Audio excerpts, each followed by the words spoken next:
Hello guys, this is Nikhil and welcome again in Quality Achiever classes. There is a lots of information about the movement of humans and other animals. I'm also given you part 1 and part 2 in my channels. Please subscribe my channels Quality Achiever classes and for the other informations and the related informations. I give you proper videos on time so must subscribe. ठीक है, तो आज मैं जो है पिछला जो movement of humans उसके अगले कड़ी को पेश करने जा रहा हूँ। तो आज देखो कि एक्सरे के विषय में मैंने कल आपके सामने प्रेजेंट किया था, बहुत ही इम्पोर्टेंट पॉइंट था एक्सरे के विषय में। तो उसी पॉइंट्स को मैं आज एक एक करके आपके सामने रिप्रेजेंट करूँगा। ठीक है, तो एक्सरे में क्या था देखिए कि एक्सरे का कौन इन्वेंट किया है, यानी इन्वेंटर आपको पता होना चाहिए। तो कौन है? W.C. रोएंटजन, याद रखिएगा। इसके आने के बाद क्या होने लगा कि एक्सरे एक ऐसा मतलब किरण है जो कि हड्डी को नहीं छेद सकता है, यानी कहने का मतलब है कि स्किन को आर पार कर करके पार हो जाता है, बट स्किन को मतलब कि हड्डी को नहीं छेद पाता है, जिस कारण से हमको हड्डी के अगर फ्रैक्चर हो जाता है, किसी भी तरह का क्षति होता है, तो वो इजीली आइडेंटिफाई हो सकता है। ठीक है, तो ये है एक्सरे का काम। आज जो है फंक्शन ऑफ स्केलेटन का अगर हम लोग बात करें, यानी कि मेनली स्केलेटन का क्या फंक्शन होता है, तो एक एक करके हम लोग जानते हैं। तो आपको पता होना चाहिए कि स्केलेटन जो होता है स्पेशली क्या होता है कि फ्रेमवर्क देता है, यानी कि ह्यूमन का जो बॉडी होता है उसको एक फ्रेमवर्क देने का काम करता है। और दूसरा अगर बात करें कि आखिर और दूसरा क्या करता है, ये हेल्प करता है लिविंग ऑर्गेनिज्म का, लाइक ह्यूमन हो या एनिमल हो, उसको मूव करने में, यानी कि एक स्थान से दूसरे स्थान तक जाना है तो मूवमेंट करने में क्या करता है, मदद करता है। और एक फ्रेमवर्क देता है और सेफ्टी प्रदान करता है। देखिए, कुछ डेलिकेट ऑर्गन्स होता है, कुछ मतलब कि सेंसिटिव ऑर्गन्स होता है, उस ऑर्गन्स को क्या करता है, ये प्रोटेक्शन प्रदान करता है। और इसी प्रोटेक्शंस के कारण जो है हम लोग इजली जो है मतलब जैसे कि लंग्स हो गया, हार्ट्स हो गया, स्टमक हो गया, या फिर नर्वस सिस्टम जो स्पाइनल कोड है, उस सारे को प्रोटेक्शन एक तरह से प्रदान करता है। ठीक है, तो ये सारा स्केलेटन्स का काम है, एक एक करके वही पॉइंट्स को यहाँ डिस्क्राइब किया गया है। अगर मूवमेंट्स ऑफ ह्यूमंस में बात किया जाए किस तरह से मूवमेंट्स होता है, तो आपको पता है कि मूवमेंट्स के विषय में ऑलरेडी मैंने बताया कि ह्यूमंस इज़ मतलब ह्यूमन जो है किसी भी तरह का मूवमेंट्स किस कारण से करता है, तो उसका जो फ्रेमवर्क है, क्या है फ्रेमवर्क, स्केलेटन है। ठीक है ना, स्केलेटन के कारण जो है ह्यूमन जो है क्या कर रहा है, मूव ऑन कर पाता है। अदरवाइज अगर स्केलेटन नहीं होता तो कोई भी जो एनिमल्स है या ह्यूमंस है वो नहीं कर पाता। तो मूवमेंट्स या लोकोमोशन किस कारण से होता है, तो स्केलेटन के कारण से होता है। ठीक है, तो ये क्या है, वॉलेंट्री मसल्स होते हैं, कुछ वॉलेंट्री मसल्स होते हैं, और साथ ही साथ कुछ जो है स्केलेटन सिस्टम्स के कारण होता है। तो इसमें एक इम्पॉर्टेंट पॉइंट जैसे यहाँ पे लिंगामेंट है, टेंडेंट है, मैंने ऑलरेडी बताया था, टिश्यू है ये दोनों। तो लिंगामेंट का काम क्या है, ये जो है एक तरह से टिश्यू है जो कि क्या करता है, वेरियस बोन जो हमारे स्केलेटन सिस्टम है उसको एक साथ जोड़ करके रखता है हार्डेस्ट टिश्यू से। ठीक है, हार्डेस्ट टिश्यू से उसको क्या करता है, कनेक्टेड करके रखता है। टेंडेंट क्या होता है, ये एक प्लेस होता है जहाँ बोन और मसल्स टाइटली जो है अटैच होता है एक दूसरे से। ठीक है, टेंडेंट यही होता है। ठीक है, यहाँ आप ये जान लो। और इसमें एक इम्पॉर्टेंट क्या पॉइंट है, आगे मैं बता रहा हूँ। यहाँ पे एक पॉइंट आपको जानना पर चाहिए, एग्नोस्टिक, यानी कि सॉरी एंटागोनिस्टिक, यानी एंटागोनिस्टिक क्या होता है, एक ऐसा मसल्स होता है जो गति तो करता है विपरीत दिशा में। यानी कि जैसे कि ये मान लो कि हम लोग का जो थाई बोन होता है यहाँ पर, है ना, यानी कि जो थाई बोन होता है, ये थाई बोन हो गया, ये लेग के पास हो गया, यानी हमारा पैर जो है पीछे के तरफ चलता है, लेकिन हम लोग गति कैसे करते हैं, आगे के तरफ करते हैं। तो इसका क्या होता है, एंटागोनिस्टिक मसल्स क्या करता है, व्हेन ये एक ऐसा मसल्स है जो कि प्रोड्यूस करता है मूवमेंट अपोज डायरेक्शंस में। राइट, मैंने जैसा बोला आपको कि चलते तो हम लोग हैं, मतलब पैर पीछे की तरफ मुड़ता है, बट मतलब कि हम लोग का जो मोशन होता है वो आगे की तरफ होता है। ठीक है, ये इसलिए आप चल के देख सकते हो, है ना। देयर इज़ नो मनी की कोई बड़ा बात नहीं है कि जो कि मैं आपको डिस्क्राइब करूँ, ठीक है। तो यहाँ पे कुछ जैसे कि जानने के लिए जैसे एंटागोनिस्टिक मसल्स में कौन कौन चीज़, जैसे बाइसेप हो गया, या फिर जो है क्या है फ्लेक्सोर हो गया, या फिर एक्सटेंसर हो गया, मतलब कि एक्सटेंसर या फिर फ्लेक्सोर। ये सब क्या होता है, बाइसेप, एक्सटेंसर या फिर मतलब कि एक्सटेंसर या फिर फ्लेक्सोर, ये सब एक तरह का मसल्स ही होता है। क्या करता है, जैसे कि फ्लेक्सोर का अगर बात करें हम, ये एक ऐसा मसल्स होता है जो पैर को जो है बांध करके रखता है, यानी कि कहने का मतलब है जो लेग होता है उसको कस करके मसल पकड़ करके रखता है। एक्सटेंसर क्या होता है, एक ऐसा मसल्स होता है जो पैर को स्ट्रेट यानी कि सीधा रखने में मदद करता है, ठीक है। अगर और जो है बाइसेप का अगर बात करें, ये जो है बेंड करता है आर्म को। आर्म मतलब हम लोग का जो आर्म है, जो भुजा है, उसको क्या करता है, एक स्ट्रेंथ यानी सीधा शेप में रखता है और साथ ही साथ उसको बेंड करके रखता है, ठीक है। ये सारे जो है याद रखिएगा, आगे भी काम आएगा दूसरे चीज़ों के अगर हम लोग मोशंस को पढ़ेंगे, ठीक है। जब आप रनिंग करोगे तो देखो, इस एक होता है सीन होता है एक हड्डी, जैसे ये हड्डी है, उसके पीछे में जो मसल्स होता है काफ बोलता है, उसको काफ मसल्स बोलते हैं। और ये जो हड्डी होता है उसको सीन बोलते हैं। अगर हम लोग ज़्यादा दौड़ जाते हैं, चलते हैं, तो सीन पेन और काफ मसल्स में थोड़ा तनाव होता है, लैक्टिक एसिड वहाँ जमा होता है, जिस कारण से वो पेन ईजिली आपको आइडेंटिफाई कर सकते हो, आपको पता चलेगा, है ना। और अगर बात करें कि जेंट ऑफ एनिमल्स, यानी किसी भी एनिमल्स में किस तरह की गतियाँ होती है, आप एक एक करके उसके विषय में जानेंगे, ठीक है। तो जैसे कि एनिमल्स की दो कैटेगरीज हैं, एक होता है वर्टेब्रेट, एक होता है इनवर्टेब्रेट। तो वर्टेब्रेट को जो है क्या कहा जाता है, याद रखिएगा, वर्टेब्रेट्स को हम लोग कहते हैं क्या कहते हैं, तो नॉन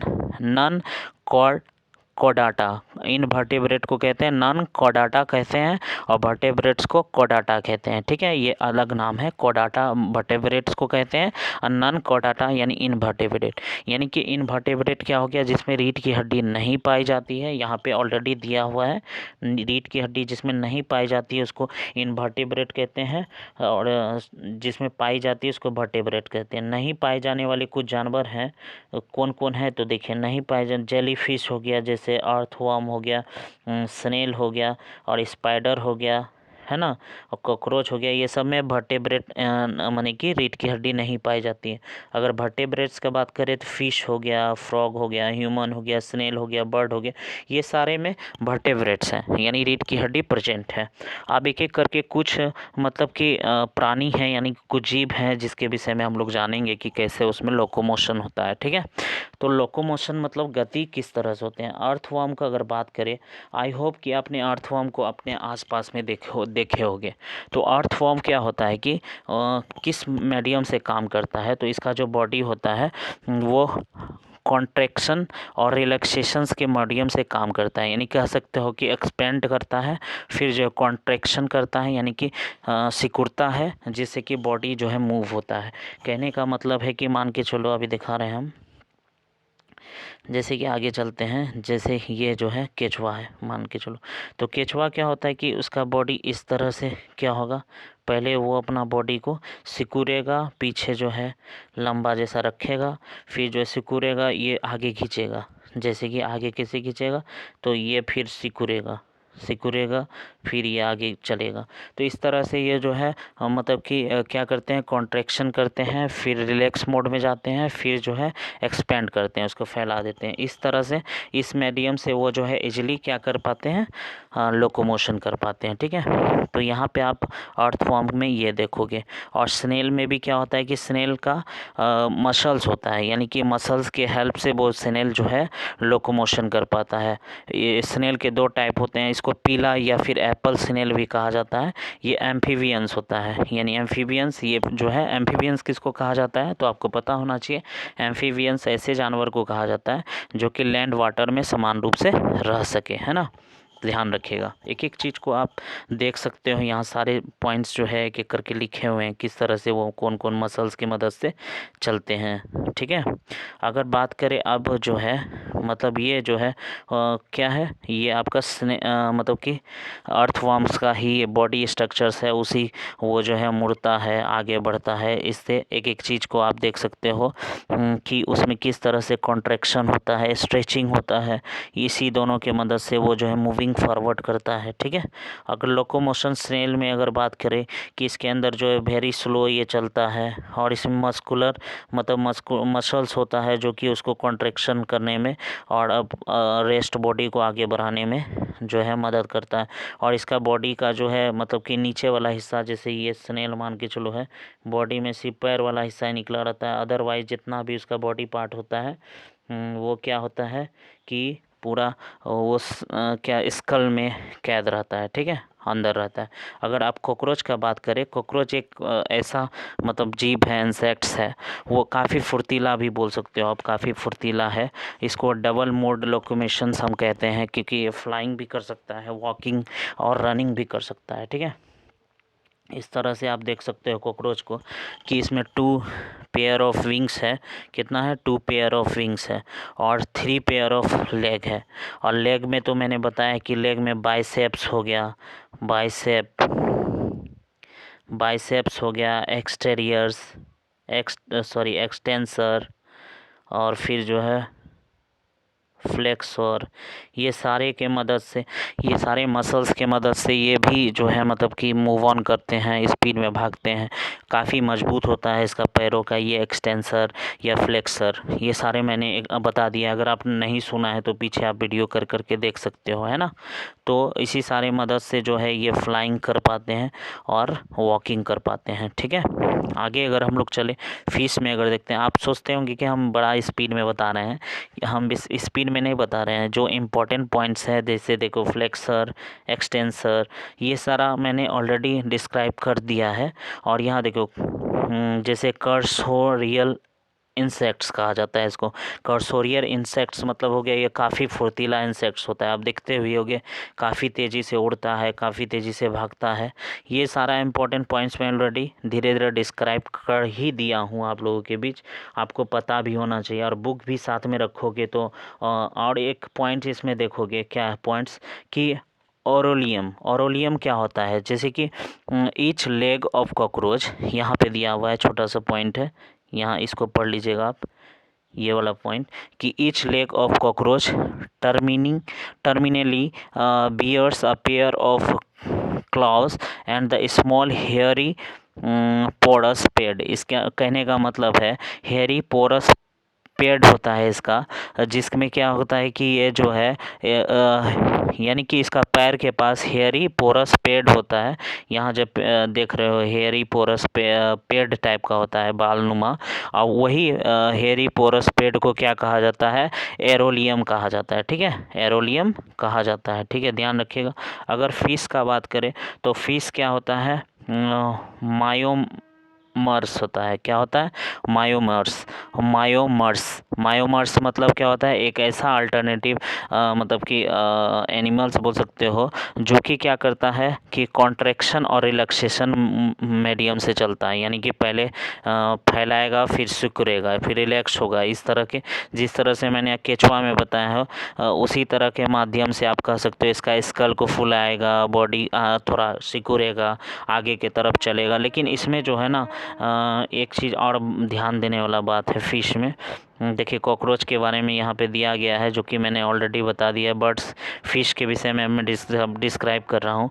तो फिश में क्या होता है कि आप ध्यान रखिएगा, फिश में बहुत ही इम्पोर्टेंट पॉइंट है कि फ़िश जो है एक तरह से कह सकते हो कि अंडुलेशन पे वर्क करता है, लिटरल अंडुलेशंस। ये क्या होता है? एक तरंग नुमा मतलब कह सकते हो कि तरंग क्या होता है कि तरंग कैसे गति करती है, आपको पता होगा कि सीधा चलती है या फिर जिगजैग में चलती है, तो जिगजैग में चलती है। ठीक है, तो ये क्या होता है कि एक तरह से तरंग नुमा होता है, यानी एक झटका मारती है और एक बार कस करके लिटरली चलती है। तो फिश में आप देखते हो कि पीछे की तरफ पानी फेंकता है, है उसका अलग गति होता है, हालांकि उसको वेरियस मोशन होता है जो कि हैंडलिंग कहाँ से होता है, फिन से होता है। और इसका मेनली अगर बोला जाए फिश का कौन सा ऑर्गन्स जो है सपोर्ट करता है उसको स्विम करने में, तो टेल होता है और कॉर्डल फिन होता है। यानी फिन मतलब उसमें छोटा छोटा पंख होते हैं, उसके मदद से वो जो है टेल के मदद से वो दिशा परिवर्तन करता है और जो है फिन के मदद से वो तैरता है। ठीक है, ये सारा छोटा छोटा बात है और लोकोमोशन वो जो फिन और टेल के मदद से करते हैं। ठीक है, ध्यान रखिएगा। अगर लोकोमोशन इन स्नेक बोला जाए तो वो इसमें 4 तरह के जो है मेनली आप देखोगे 4 तरह के कैटेगरीज होते हैं, 4 तरह के जो है गति होते हैं। अगर लोकोमोशन एक रेक्टिलिनियर होता है यानी सीधा चलता है हल्का थोड़ा से कर्व करके, और दूसरा अगर कहा जाए तो कॉन्सर्टिना यानी शेप होता है, यानी पीछे सीधा फिर बीच में थोड़ा टेढ़ा फिर सीधा, इस तरह से चलता है। और एक पैरेलल लाइन होता है, पैरेलल लाइन नुमा आकृति में, यानी कि एकदम से मान के चलिए यहाँ है फिर थोड़ा दूर में ये से इस तरह से वो चलेगा स्नेक। ये स्पेशली कहाँ चलता है, सैंडी एरिया में चलता है। ठीक है, याद रखिएगा, इसको बोला जाता है स्लाइड विंडिंग टाइप से चलता है। और जो है लिटरल अंडुलेशंस जो है सेम लाइक फिश टाइप का होता है। ये क्या होता है स्पेशल, ये स्पेशल जो होता है जिग जैग टाइप का, यानी कि लहर जिस तरह से चलता है उसी तरह से ये जो है अपने आप को गति देता है। ठीक है, ये स्पेशल तौर पे जो है लहर नुमा आकृति क्रिएट करता है, यानी कि 4 तरह से जो है स्नेक जो है लोकोमोशन करते हैं। ठीक है, ध्यान रखिएगा, ये सारी पॉइंट्स काफ़ी इंपॉर्टेंस है इसलिए मैं आपको बता रहा हूँ। अगर बर्ड का अगर बात किया जाए तो बर्ड में पता है आपको विंग्स होता है, 2 पेयर ऑफ विंग्स होता है, और पीछे फिन होता है, फीदर होता है, ये 4 तरह से होते हैं। तो वो क्या होता है, और उसका जो बॉडी होता है बीच में हॉलो होता है, हॉलो मतलब एकदम खोखला टाइप का होता है, काफ़ी हल्का होता है। विंग्स के मदद से वो क्या करता है, उड़ता है, यानी कि और टेल के मदद से दिशा को जो है परिवर्तन करता है। ठीक है, दिखा रहे हैं हम एक एक करके। ये फिश के विषय में है, आप देख सकते हो फिश के विषय में एक एक चीज़ को बताया गया। स्नेक के विषय में ऑलरेडी मैंने डिस्क्राइब कर दिया। ये NCERT बुक्स को मैंने साथ में लिया है ताकि आपको किसी भी तरह की समस्या आगे भी ना देखना पड़े। अगर नोट्स भी बनाते चलोगे आप जितना इम्पोर्टेंस पॉइंट है तो भी काफ़ी है, आगे दिक्कत नहीं होगा। ठीक है, ये जो है योगा बताया गया है। योगा के विषय में अगर आप योगा करोगे तो प्रॉपर जो है आपका स्केलेटन सिस्टम अच्छे ढंग से एक्टिव रहेगा और किसी भी तरह का क्षति आपके बॉडीज़ में नहीं होगा। ठीक है, आगे हम लोग चले तो फ्लैपिंग जो है बर्ड में होता है, यानी कि पंख को फरफराता है बर्ड। ठीक है, तो बर्ड जो है फरफराहट कर करके जो है आगे की दिशा में बढ़ता है। फ्लैपिंग एक डाउन स्टॉप, यानी कि पीछे की तरफ अगर मुड़ना है या आगे की तरफ जाना है, बैकवर्ड। ग्लाइडिंग होता है पैराग्लाइडिंग, यानी बर्ड अपने पंख को फैला करके, जैसे कि चील में देखोगे, वल्चर सब में देखोगे आप, पहले पूरा जो है फ्लैपिंग करेगा, बहुत ऊपर चले जाएगा, फिर जब उसमें पूर्णतः ताकत मिल जाता है तो वो ग्लाइडिंग के मदद से जो है कि एकदम से उड़ान भरता है। ये आराम से आप वल्चर आदि में देख सकोगे। ठीक है, उसके बाद क्या है, एक पर्चिंग मैकेनिज्म क्या होता है, यानी कि जो अपने शिकार को किस तरह से पकड़ता है वो, ये जो है आपको पता होना चाहिए। ये जो है थाई है, नी है, उसके पर्च यानी अपना शिकार को वो जो है अपने पंजे में दबाता है, हील करता है और पकड़ करके डायरेक्ट कंट्रोल, यानी काफ़ी जो है मजबूत उसका मसल्स होता है पैर के पास। और उस वैसा सभी पक्षियों में नहीं होता है, स्पेशली वल्चर्स में, वल्चर हो गया, काइट हो गया, ये सारे में आपको देखने को मिलेगा। तो फ्रेंड्स यही इम्पोर्टेंट पॉइंट थे। आई थिंक कि आपको अच्छा लगा होगा। आज जो है मैंने फाइनली जो है मूवमेंट्स ऑफ बॉडी को कंप्लीट कर दिया है, और जितना भी पॉइंट्स था स्पेशली मैंने आपको एक एक करके सारा चीज़ को समझाने का कोशिश किया है। देखिए कार्टिलेज क्या होता है मैंने बताया था, ये एक टिश्यू होता है, ब्लड के जैसा ही होता है। ठीक है, और दूसरा क्या दिया हुआ है, जैसे कैविटी क्या होता है, या फिक्स जॉइंट मैंने बताया कि जो जॉइंट मतलब कि फिक्स होता है, मूवेबल नहीं होता है, उसको फिक्स जॉइंट बोलते हैं। कार्टिलेज भी आता है, और बॉल एंड सॉकेट जॉइंट या फिर बैकबोन या फिर ब्रिस्टल्स मसल्स किसको बोलते हैं, outer muscles, inner muscles, pivotal points, एक एक करके मैंने सारा चीज़ को ऑलरेडी आपको समझा दिए हैं। अगर आपने अभी तक मेरे चैनल को सब्सक्राइब नहीं किया, जल्द से जल्द सब्सक्राइब कीजिए, लाइक कीजिए, कमेंट कीजिए, ताकि आने वाले समय में आपको सारे वीडियोस टाइम टू टाइम मिलते रहे। ये था बॉडी मूवमेंट्स के विषय में, ये सारे तीनों पार्ट एक एक करके आप देख लेना और इससे रिलेटेड नोट्स बना लेना। Okay, that's all, thank you.